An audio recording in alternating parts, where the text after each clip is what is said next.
Halo, selamat pagi anak-anak. Apa kabar? Ibu senang bertemu anak-anak pagi hari ini ya.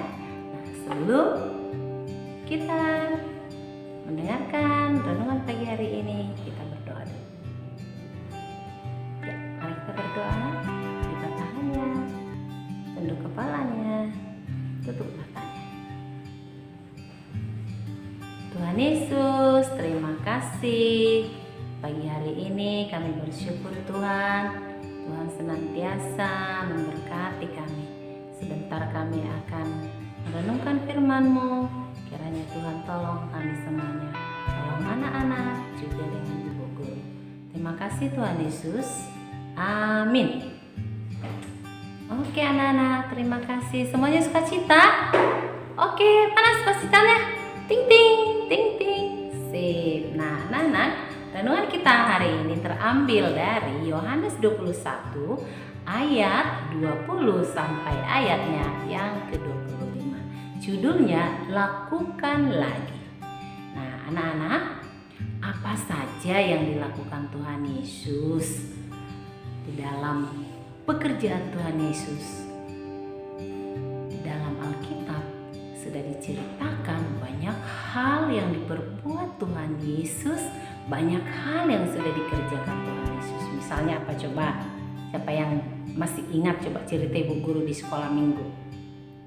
Iya, terima kasih anak-anak. Yaitu Yesus menyembuhkan orang buta. Terus Yesus menyembuhkan orang yang sakit. Terus Yesus menyembuhkan orang kusta dan masih banyak lagi.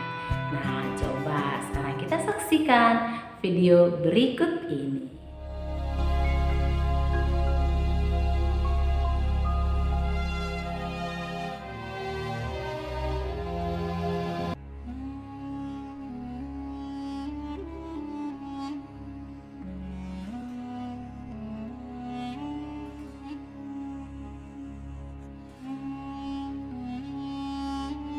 Waktu Yesus sedang lewat, ia melihat seorang yang buta sejak lahirnya.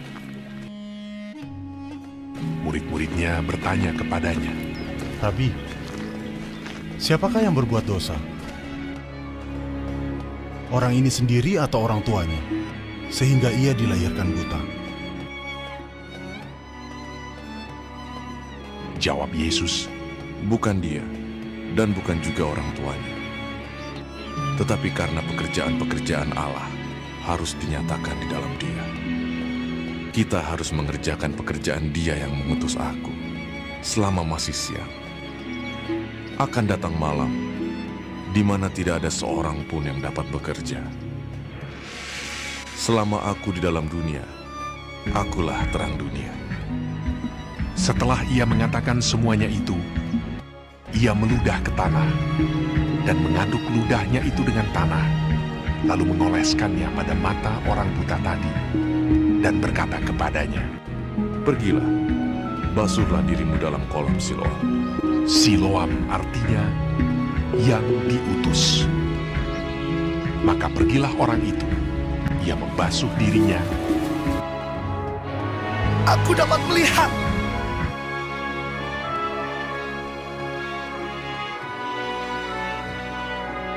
Lalu kembali dengan matanya sudah melek.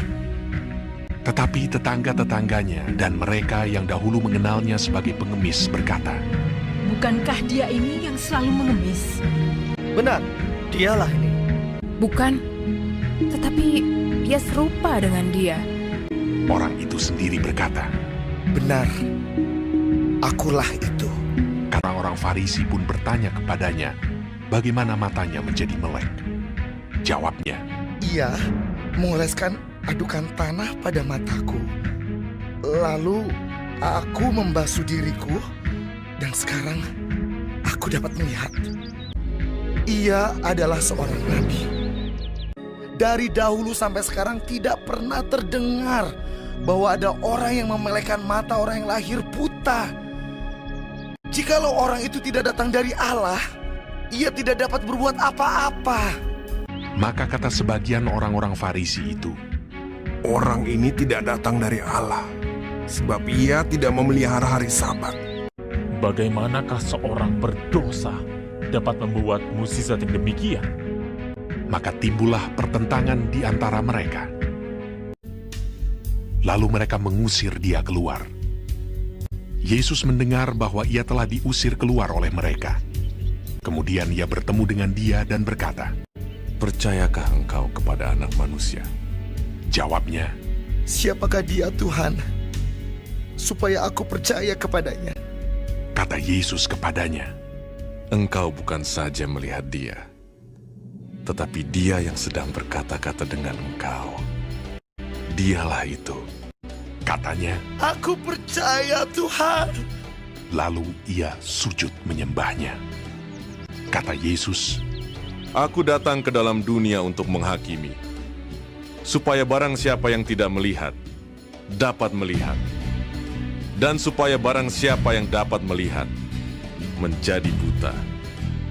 kata-kata itu didengar oleh beberapa orang Farisi yang berada di situ, dan mereka berkata kepadanya. Apakah itu berarti bahwa kami juga buta? Jawab Yesus kepada mereka, Sekiranya kamu buta, kamu tidak berdosa. Tetapi karena kamu berkata, kami melihat, maka tetaplah dosamu.